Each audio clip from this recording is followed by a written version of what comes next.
Assalamualaikum warahmatullahi wabarakatuh. Baiklah, perkenalkan nama saya Dwi Ramadhani, NIM 19036065.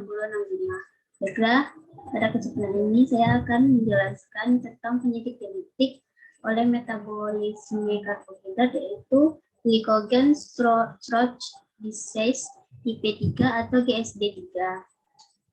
Dengan dosen pengampun, Profesor Dr. Minda Azhar, MSc. Selanjutnya,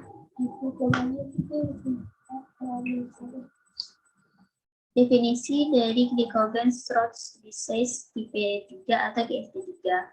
GSD tipe 3 atau glycogen storage disease tipe 3 yaitu penyakit gangguan penyimpanan glikogen dengan sinonim Debenhams deficiency, penyakit Cori atau penyakit Forbes dextrinosis.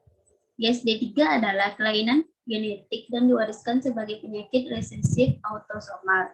Ini berarti hal itu disebabkan oleh perubahan dalam bagian dari informasi genetik individu. Informasi genetik disimpan pada gen. Gen menjadi instruksi manual untuk tubuh kita. Gen menyimpan data untuk tubuh dan berfungsi. Mereka juga menentukan ciri-ciri fisik seperti warna rambut dan warna mata. Seseorang memiliki sekitar 30.000 gen di setiap sel tubuh manusia. 2 set dari setiap gen diwariskan, 1 set dari ibu dan 1 set dari ayah. Penyakit ini disebabkan oleh kekurangan enzim pemecah cabang atau rantai glikogen atau GDE, yaitu glycogen debranching enzyme atau AGL, yaitu amilo 1,6 glucosidase 4-alfa glucanotransferase enzim, sehingga menyebabkan gangguan pada metabolis glikogen. GDE adalah enzim yang memiliki fungsi sebagai enzim katalis dan merupakan enzim kunci pada metabolisme karbohidrat.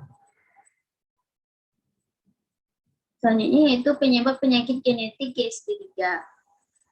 Jika ada perubahan dalam informasi genetik yang terkandung pada salah satu gen, tubuh tidak mampu untuk membaca petunjuk. Karena itu, mungkin menyebabkan perbedaan dalam cara fungsi tubuh.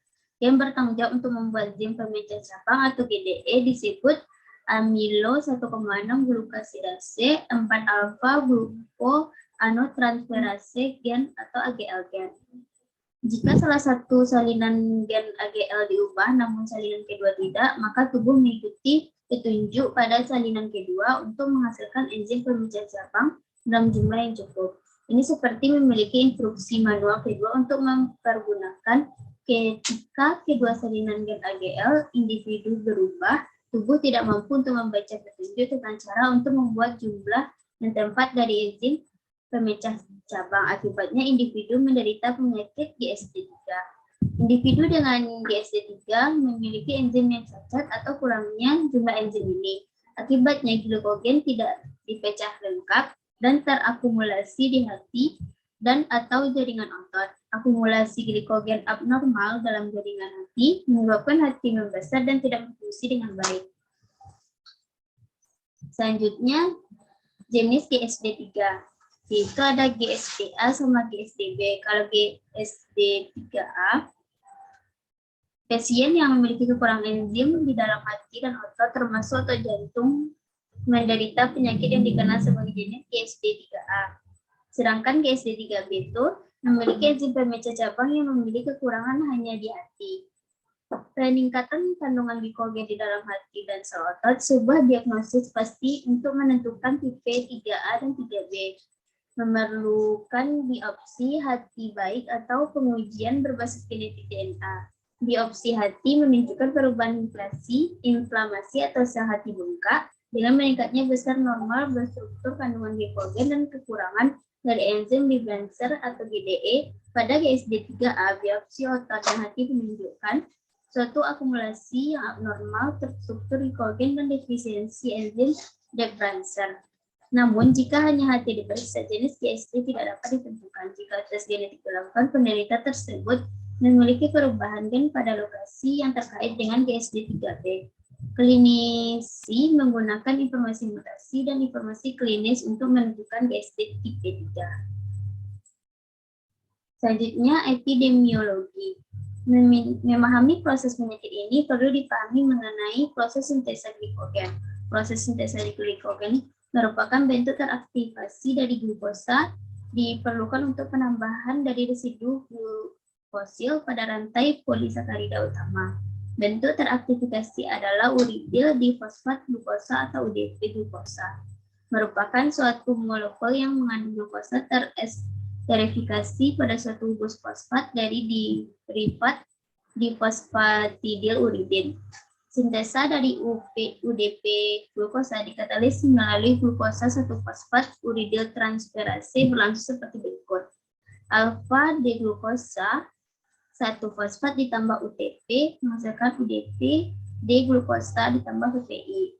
Glukosa yang terfosforilasi pada C1 dan uridin trifosfat atau UTP bertindak sebagai substrat dan produknya adalah UDP glukosa dan pirofosfat anorganik atau PPI. Dalam sintesis glikogen, UDP glukosa menyumbangkan residu glukosilnya pada terminus non-reduksi dari rantai glikogen utama dalam suatu reaksi yang dikatalis oleh glikogen sintesis. Reaksi ini menghasilkan suatu ikatan glikosidik alfa 1,4 antara C1 dari residu glukosa yang ditambahkan dan gugus hidroksil pada C4 dari residu glukiosil yang ditambahkan gugus hidroksil pada C4 dari residu glikosil terminal.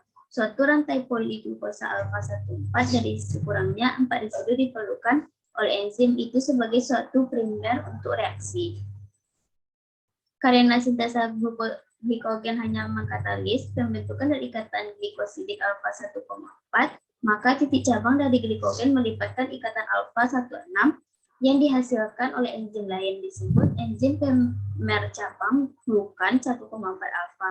Untuk menghasilkan suatu ikatan glikosidik alfa 1,6, enzim mengkatalis transfer dari satu oligosakarida yang mengandung 6 atau 7 residu glukosa dari rantai akhir glikogen ke gugus hidroksi C6 dari satu residu glukosa dari molekul glikogen yang sama atau berbeda.